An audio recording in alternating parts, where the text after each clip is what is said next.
அன்பு நண்பர்களுக்கு வணக்கம். லேபர் பட இயக்குனர் சத்யபதி. ரோமியோ விஜய் ஆண்டனியோட வழக்கமான சினிமாவில் கொஞ்சம் லேசாக எக்ஸ்ட்ரானரியாக கொஞ்சம் வித்தியாசமாக நடிக்க முயற்சி பண்ணியிருக்காரு. விநாயக் வைத்தியநாதன் இயக்கத்தில் இந்த திரைப்படம் ஒரு ஒன் சைடு லவ் பற்றி சொல்லியிருக்கலாம். அந்த ஒன் சைடு லவ்வை சரியாக சொல்லியிருக்காங்களான்றது தான் இந்த படத்தில் நம்ம பேச போகிறோம்.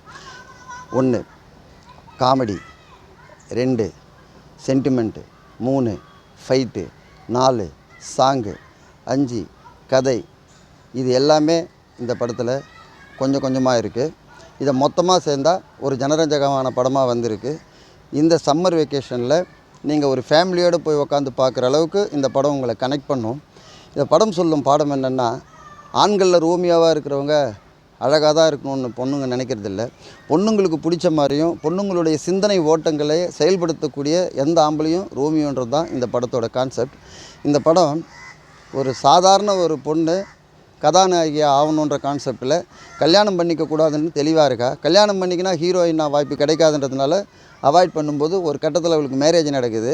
அந்த மேரேஜ் நடந்த உடனே அந்த ஹஸ்பண்ட் சினிமாவுக்கு இவளுக்கு ட்ரை பண்ணுறதுக்கு தடையாக இருப்பாரா என்னன்றது தான் இந்த மொத்த படத்தோட கதை.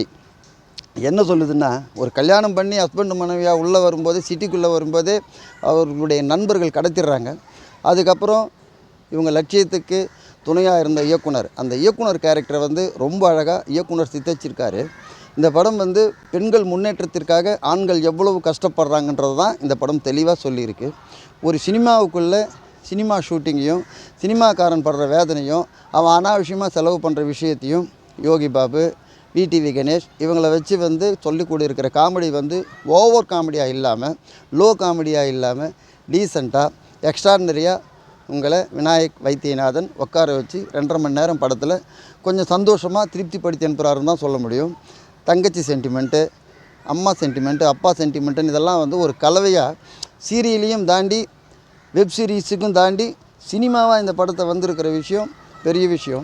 இயக்குனர் கதையில் எப்படி தன்னுடைய சினிமாவுக்காக எதையெல்லாம் காம்ப்ரமைஸ் பண்ணுறாரோ, அதே மாதிரி ஒரு விஜய் விநாயக் இவருடைய கதையில் இவர் முதல்ல கதை எழுதி வச்சுருப்பார். அந்த கதைக்குள்ளே விஜய் ஆண்டனியை இப்படி ஒரு காம்ப்ரமைஸாக பண்ணியிருக்காருன்றது மட்டும் தெரியுது. இன்னும் இந்த திரைப்படத்தை கதை ஓட்டத்தில் சினிமா சீக்வன்ஸ்லாம் ரொம்ப நல்லா பண்ணியிருந்தாங்கன்னா இதுவும் வெற்றி பெற்ற படத்தின் வரிசையில் இருக்கும். அதே சமயம் 1 டைம்ஸ் இந்த படத்தை நீங்கள் ஃபேமிலியோடு பார்க்கலாம். உங்களை கனெக்ட் பண்ணும். ரோமியோ இந்த 2 மாதமாக மலையாள சினிமாங்க கொஞ்சம் நம்மளை ஜர்க் கொடுத்த நேரத்தில் இந்த ரோமியோ கொஞ்சம் ஆறுதலாக வந்திருக்கு. அதே சமயத்தில் நீங்கள் ஃபேமிலியோடு போனால் உங்களுக்கு ரொம்ப பிடிக்கும். நன்றி, வணக்கம்.